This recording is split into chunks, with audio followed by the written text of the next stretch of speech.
comecei a gravar esse vídeo e eu travei completamente.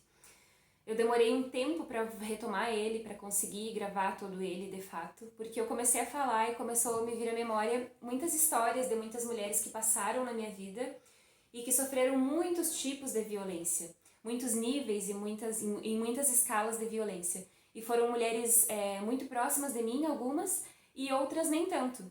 Mas a questão é que eu fiquei pensando e refletindo muito sobre essa questão da violência, que também é um aspecto que eu abordo na minha tese de doutorado, que nós entendemos como violência apenas quando acontece o último nível da violência, né, que é a agressão física, ou quando acontece um feminicídio, por exemplo. Mas acontece que a realidade é que existem muitos tipos e muitos níveis de violência, muitas formas de exercer controle violento sobre o corpo de uma mulher sem que ela perceba.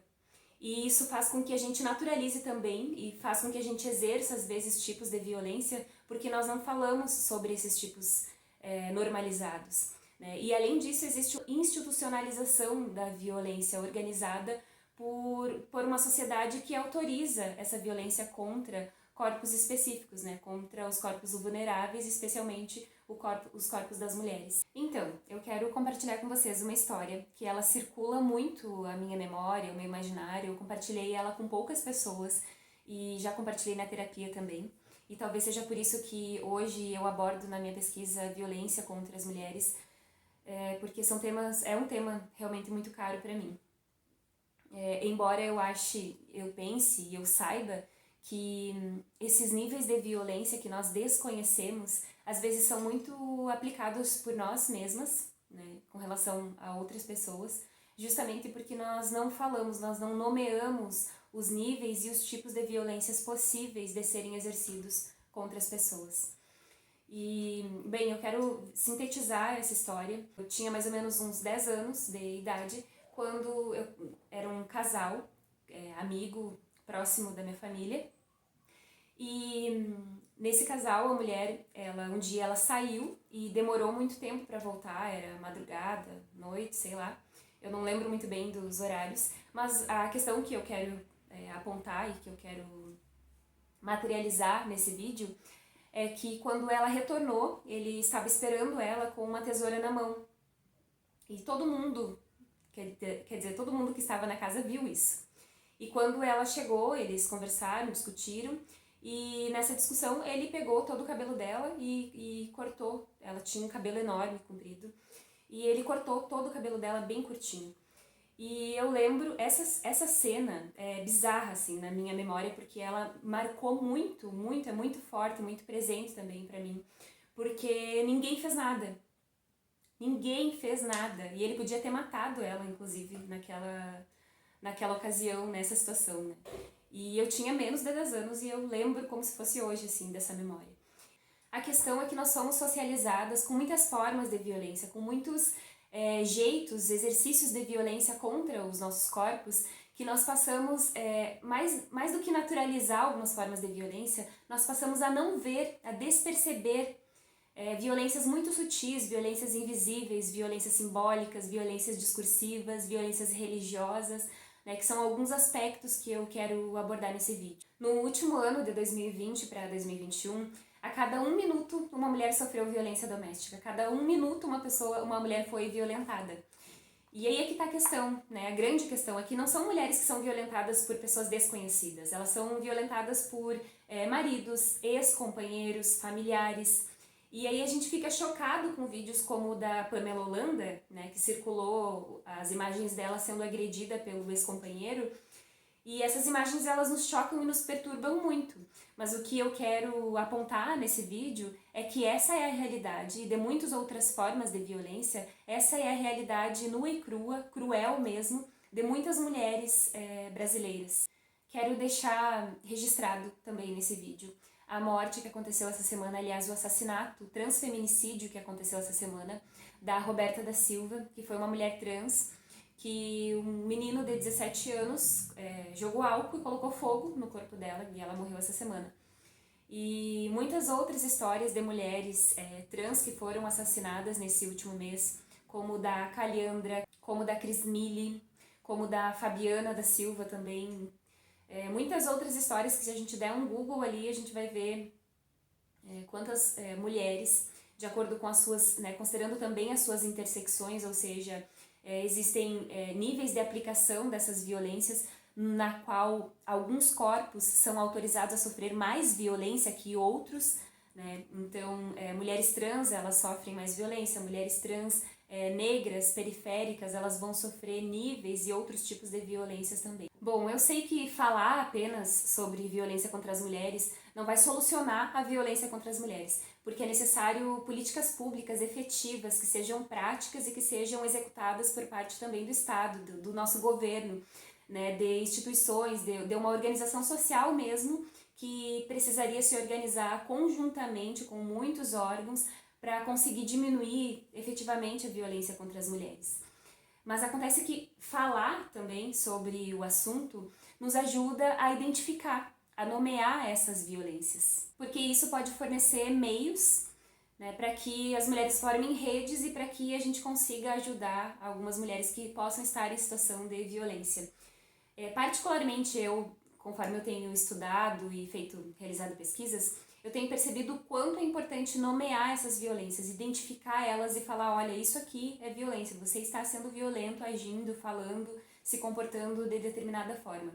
Porque essa questão da identificação da violência, ela acontece de formas muito sutis. E se a gente não se dá conta, não está ligada quando vê a gente está sofrendo ou está aplicando também tipos de violência. Porque, por exemplo, às vezes a gente fica impressionada quando alguém fala assim, eu não sabia que o Bolsonaro era racista, eu não sabia que ele era homofóbico, eu não sabia que ele odiava as mulheres. E a gente fica, cara, como assim? Como você não sabia? Se ele deixou muito claro isso em toda a proposta de campanha, em toda a organização política dele, em todas as falas, comportamentos, entrevistas, enfim, toda a narrativa e todo o discurso dele é homofóbico, é sexista, é racista. E aí a gente fica pensando, como você não sabia? E aí é que tá a questão da identificação da violência. Porque o que pra mim tá na cara, tá escrachado que é violência, talvez pra metade da população, essa forma de se comunicar racista, homofóbica, sexista do Bolsonaro não seja interpretada como violência. Então, essa e muitas outras questões que eu fico pensando me levam a pensar, me levam a acreditar, né, que na extrema importância, na extrema relevância da gente observar e apontar, nomear, identificar os níveis, as escalas e os diferentes tipos de violência. Então, o que a gente pode entender é que existem muitas formas de violência que não são compreendidas ou que não são percebidas como violências no nosso cotidiano. Então, são pequenos atos, gestos, comportamentos, sinais, formas de dizer que são muito violentas e que a gente não vê como um exercício de violência. Por isso que é muito errado, né, dizer que uma mulher está em uma situação de violência porque ela quer, porque ela gosta, porque ela quer ser violentada. Porque existe uma coisa chamada ciclos de violência. E é muito difícil ela romper com esses ciclos. Por questões financeiras, por dependência emocional e material, por não ter rede de apoio, por vínculos que foram desfeitos. Então, muitas questões podem influenciar e serem determinantes para que uma mulher ela permaneça numa situação de violência. É que essa violência ela envolve muitos atos repetitivos e ela vai aumentando, se intensificando. Ela vai aumentando os níveis de controle, de coerção, de cerceamento, de humilhação, de desqualificação, de ameaças, até chegar à violência física e também ao feminicídio. Bem, eu espero que esse vídeo ele não fique tão longo, tão extenso, até porque eu quero gravar outros vídeos falando sobre diferentes tipos de violência, que se aproximem mais também da minha pesquisa, que é sobre violência na internet. Então, nesse vídeo eu quero apenas citar alguns exemplos, falar de alguns modos de violência para a gente pensar um pouquinho sobre isso no cotidiano. E como de praxe, eu acabei não comentando antes, mas esse é o canal Desfazendo Ideias, espero que eu esteja compartilhando, acrescentando nos debates com quem está me acompanhando, com quem está assistindo também pela primeira vez. É um projeto que surgiu da ideia da minha tese sobre temáticas que eu venho pesquisando e que eu tenho tido acesso, e eu tenho tentado tornar esses debates acessível. Então, se você tem me acompanhado, compartilha com os amigos, curte o vídeo, se inscreve no canal para ajudar a socializar esse tipo de informação. Eu vou começar falando então da violência discursiva. Geralmente quando as mulheres elas estão em situação de violência, até chegar ao nível de violência física ou até feminicídio, elas já passaram por muitas outras formas de violência. Né? E quando eu falo as mulheres, eu estou falando das muitas condições que essas mulheres foram sujeitadas para sofrer esses tipos de violência. Então, a violência verbal, né, que é essa violência discursiva, ela atinge muitos níveis que mexe muito no psicológico, pode vir de uma forma de invalidar os nossos argumentos, dizer que nós estamos erradas, que nós estamos loucas, que nós não estamos pensando bem, que a gente não é capaz, ou deixa eu te explicar, você não entendeu muito bem, deixa eu te explicar. Muitas formas discursivas de nos mostrar que nós não estamos certas, que nós não estudamos o suficiente para falar de determinados assuntos, muitas formas de diminuir o nosso nível intelectual. Essa violência discursiva, geralmente, ela faz com que a gente duvide mesmo das nossas capacidades. Ela nos coloca no lugar de loucura, de histeria, de incapacidade. E ela naturaliza também a ideia de que a mulher é naturalmente mais dócil, mais sensível e que naturalmente os homens eles são mais violentos. A violência simbólica, ela é um tipo de violência que ela é muito naturalizada, é difícil identificar como violência, porque às vezes ela é tão sutil e tão naturalizada mesmo como não violência que nós deixamos de percebê-la. Então, essas violências simbólicas também, elas constroem narrativas sobre as mulheres que são irreais, baseadas talvez na biologia, baseadas em crenças religiosas, em dogmas, enfim, uma série de construções sociais também. A violência simbólica, então, ela tende a desqualificar, a isolar, a retirar ou diminuir a identidade da vítima, desqualificar a identidade da vítima. Por exemplo, quando eu citei no início do vídeo sobre o caso, né, que eu vivenciei de uma mulher que o cara cortou o cabelo dela, né, isso é uma forma de descaracterizar, já que o nosso cabelo faz parte da nossa construção identitária. As violências simbólicas, elas podem agir diretamente na construção da nossa subjetividade, né, no nosso emocional, no nosso psicológico. Então ela pode nos abalar a vida inteira, pode estruturar a forma como nós nos enxergamos no mundo através dessas violências simbólicas que não são percebidas como violências, né? Por exemplo, um exemplo que eu pensei agora é quando uma outra pessoa está falando sobre você, na sua presença. E, por exemplo, um casal, e o homem ele pinta a imagem da mulher como louca, né? Então ele está projetando a imagem dela para um grupo de amigos, dizendo que ela, insinuando ou querendo dizer que ela é louca, que ela é desequilibrada, que ela vê coisas onde não tem. Enfim, uma série de questões que envolvem os relacionamentos.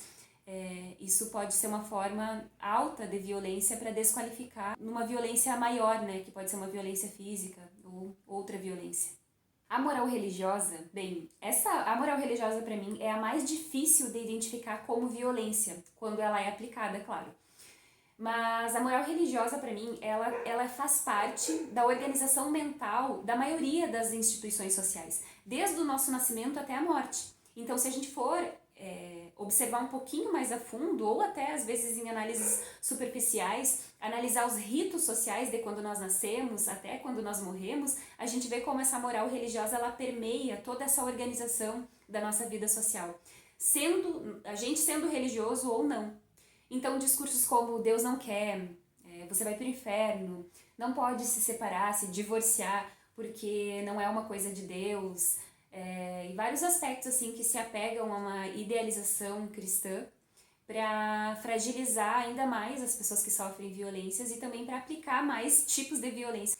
Tem algumas frases religiosas também que é possível pensar outras formas de interpretá-las e que, se são usadas de uma forma equivocada, ou não sei, de uma forma que seja como meio de controle dos corpos, elas são usadas sim para exercer um alto nível de violência, né? Então, por exemplo, quando a gente fala assim, fazer aos outros o que gostaria que fizessem com você, mas será que não é melhor fazer ao outro o que ele gostaria que fizesse com ele? Né? Então, às vezes, o que é bom para mim não é bom para outra pessoa. Então, eu querer impor uma verdade absoluta sobre a vida, que inclui também essa moral cristã, um alto exercício de níveis de violência. Outra frase é oferecer a outra face ou pagar o mal com o bem. E aí eu fico pensando, quem que vai oferecer a outra face? Quem é essa pessoa que está sendo internalizado, né, esse discurso de que ela deve oferecer a outra face para que ela apanhe de novo? E pagar o mal com o bem, quem é que vai retribuir com o bem o mal que está sendo feito? Quem é esse corpo? Né? Ele tem gênero, ele tem raça, ele tem classe social. Então, para a gente repensar que existem outras formas de interpretar esses discursos que podem sim muito bem servir como meios de exercer violência. A violência que aqui eu chamei de máscara afetiva, né? A ideia de que eu fiz isso por amor, né? Ou, por exemplo, não quer que você use determinada roupa ou determinado objeto porque gosta muito de você, porque se preocupa em como você vai sair na rua, né? A ideia de oferecer segurança em troca controla as suas ações, controla os seus relacionamentos, te exclui de relacionamentos. Essas violências, então, que se mascaram de afetividade, elas podem, nós temos que ter muito cuidado porque elas acontecem de uma forma muito sutil também. Porque às vezes pode ser de fato cuidado, né? Afeto verdadeiro, que alguém está preocupado conosco. Mas às vezes não. E aí a gente tem que saber, né, que sempre também, uma coisa que eu não falei antes, o exercício da violência é sempre uma relação de poder. É sempre uma relação de dominação, de exercício de dominação, de poder, de controle sobre determinados corpos. Então, nós temos que analisar as nossas relações, que às vezes elas estão com essa máscara de afeto, na verdade, apenas um exercício de controle e de dominação sobre nós, ou se também nós não estamos exercendo esse tipo de prática com outras pessoas. E então nós chegamos na violência física, né? A violência física também ela pode ser aplicada de diferentes formas, assim, ela não é só corpo a corpo, ela pode ser aplicada com objetos, enfim, de variadas formas. Mas esse vídeo, acho que mais do que qualquer coisa, eu quis mostrar que existem muitos jeitos de aplicar violência não reconhecidos como formas de violência. Então, dentro do que é possível fazer, do que cabe a nós fazer, né, eu acho que nós temos que nos perguntar o que pode ser feito para que nós, tanto mulheres, quanto homens, quanto pessoas não binárias, o que nós podemos fazer para reduzir ou para não aumentar o nível de violência contra as mulheres, né, nessas variadas formas e aspectos que eu apontei, discursiva, simbólica, religiosa. Eu vou deixar aqui 3 sugestões que são ações simples, mas possíveis da gente executar, para que a gente tente diminuir os níveis de violência contra, não só contra mulheres, mas também contra minorias. Né? A primeira delas é não dar palco para agressores. Né? Não curtir, não compartilhar. Eu sempre gosto de lembrar nas minhas falas que a mídia social digital ela é um campo de ação e de disputa de narrativa. O que nós curtimos, o que nós compartilhamos, as nossas falas, enfim, os usos que nós fizemos da mídia social, o algoritmo ele está computando, ele está calculando para nos oferecer conteúdo. O algoritmo ele não faz juízo moral de valor. Então não importa se aquilo é bom ou ruim, se é legal, se não importa, se a gente está curtindo, está compartilhando, é isso que o algoritmo vai favorecer na rede. A segunda coisa é fazer uma autoavaliação constante, né, das nossas práticas, dos nossos comportamentos, das nossas falas machistas, porque eu também sempre falo que nós não somos o alecrim dourado que nasceu no campo sem ser semeado. Né? Nós nascemos dentro de uma estrutura que nos ensina a ser machista, que nos ensina a ser sexista e que nos ensina a ser violentos e violentas, principalmente. Então, nós temos que fazer uma autoavaliação e rever esses comportamentos, essas atitudes que prejudicam a vida de outras pessoas e também a nossa, nos ajuda a ser pessoas melhores e também a não entrar em furadas, né? Não entrar em relacionamentos que não vão nos fazer bem. A terceira ação, bastante simples, mas que eu vejo o quão é difícil ser aplicada numa prática social, é escutar as mulheres.